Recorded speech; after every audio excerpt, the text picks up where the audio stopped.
So, the Washington Wizards have won 11 of their last 13 games, and they're looking pretty good. They beat the Lakers pretty convincingly tonight, and they're a scary team, especially with the star power of Bradley Beal and Russell Westbrook. So, on the season, the Wizards don't have a great record. They're 28 and 34.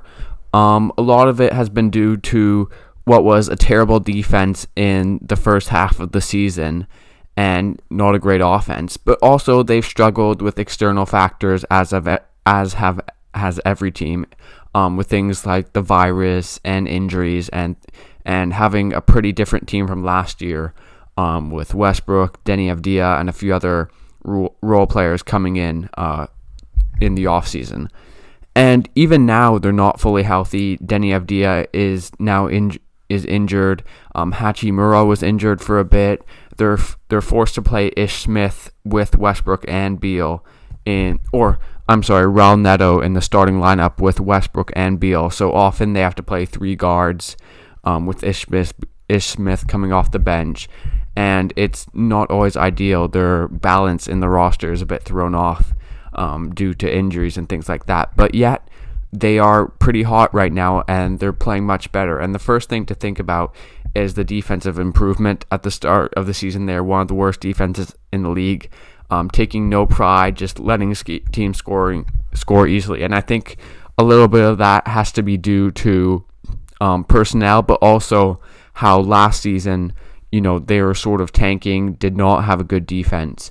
And, it takes time to adjust, but they have adjusted, and they've gotten to about average in the last 10-15. They're still not great, but they're better, and a lot of it is just trying to limit easy shots in the paint and easy stuff in transition, getting back in transition, that sort of thing. And someone who's really helped with that is Daniel Gafford, who, since they have acquired him, has been very, very good. In terms of blocking shots, he's blocking 2.2 shots a game with the Wizards, and he's only playing 18 minutes. So that's almost 4.5 blocks per 36. He's super athletic and is a really good shot blocker and rebounder, and he gives them something else that they haven't had and has been key to this little streak that they're on. And then the next thing to think about would obviously be Westbrook and Beal. With Westbrook averaging a triple-double in the season, I feel like every night he has a monster line, and it's just become the standard for him now. But I think he's 5 away from tying Oscar Robertson for the all-time triple-double record. He has 13 triple-doubles in April, I believe. And, he's just a beast. On the season, he's averaging 22 points, 11 rebounds, and 11 assists, along with 1.3 steals. And often, a lot of it is he gets the rebound and he pushes it in transition, and that's a lot of their offense. And he's a great playmaker. I think this is a bit underappreciated. Like, in terms of getting inside, putting pressure on the defense, putting pressure on the rim, he has mastered the drop-off pass where he gets inside and he just lays it off nicely to the big. Steven Adams has, really thrived from that, and now Daniel Gafford, Robin Lopez, and Alex Len are. When him and Gafford run the pick and roll, it feels dangerous because Russ can get inside, and then, he throws the lobs to Gafford, and Gafford is so athletic, he can catch it and dunk it. And that's really, like, their offense isn't too complicated because it's Scott Brooks, and Scott Brooks doesn't run many sets, so a lot of it is Russ pick and rolls with Daniel Gafford, and then also Beal isolations or Beal coming off a screen. And Beal is another key. I think he's probably their best player, and he's leading the NBA. He's one of the top 2 scorers. Him and Curry are the 2 leading scorers in the NBA. On the season, Beal is averaging more than 31 points a game, along with about 5 assists, 5 rebounds. And yeah, he is one of the best scorers in the NBA. If you think of the best scorers in the NBA, I think he's definitely up there. Obviously, you have guys like Curry, KD, James Harden, and then after that, I think Beal is right there with a few other guys. Step back threes, mid-rangers, getting to the cup. He can score on all 3 levels, and he has a really nice jump shot and nice handle. So he's a really good player, and he's been playing really well in this streak the Wizards are on. And then there's also Rui Hachimura, who had a monster dunk on Anthony Davis tonight. He's a good wing. I like him. He has good size, can finish around the rim, and has a good mid-range jump shot.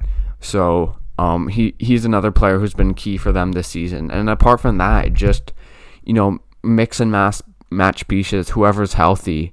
It's been Raul Neto, Ish Smith, Robin Lopez, Davis Bertans, these guys who, are pretty inconsistent, but can be very good on certain nights. Like Bertans, if his 3-point shot is falling, or Alex Len, if he's, around the rim, finishing off of Russell Westbrook assists, he can be effective. So the Wizards have been on a nice run, and they're looking pretty dangerous. And right now they are the 10 seed in the East, which would put them in the play-in game.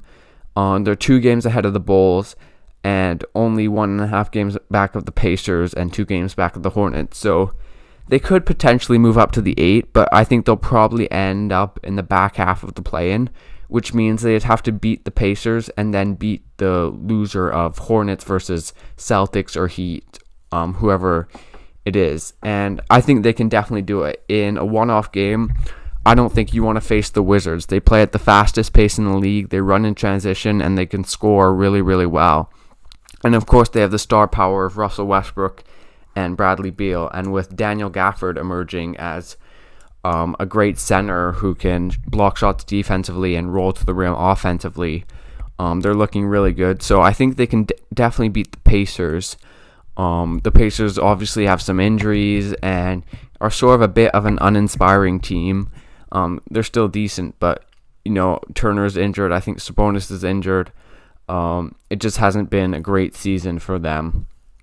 And then if they're facing a team like the Hornets, that would be a really exciting matchup. The Hornets are obviously a good team, and any team they face in that second play-in game, if they beat the Pacers, is going to be a good team.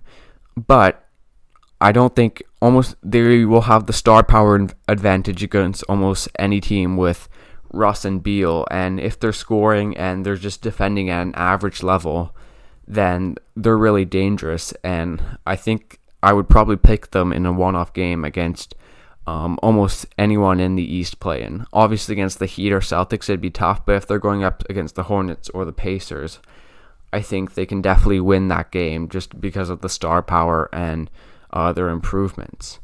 And then if they make it to the playoffs, they'll be the 8 seed, so they'll probably be going up against the Nets or Sixers. And I mean, it's going to be an uphill battle just in terms of talent and all those things. But with that being said, the Nets have had some injuries, and if Harden isn't there and maybe one of KD or Kyrie gets injured, then it could be a really interesting series. The Wizards are 2-1 against the Nets this season, so they do raise their game against top tier opposition, and I think they'd give almost anyone a good series. I don't think that they're going to roll over. I don't think they're going to think of themselves as a team that's just going to go away easily. Obviously with Russ and Beal, I think they can match almost any other duo on their night, so I wouldn't pick them in a series against a top seed, but I think they could definitely take off a game or two and make the other team sweat. So we'll see what happens with the Wizards. They're playing really well right now, on a nice streak. I think they're going to make the play-in, and I think they'll make it out of the play-in, but they might not. A lot of good teams in the NBA, so we'll just have to see what happens. But anyways, thanks for watching this video, guys. Leave a like, subscribe to this channel for more NBA content, and I'll see you guys next time.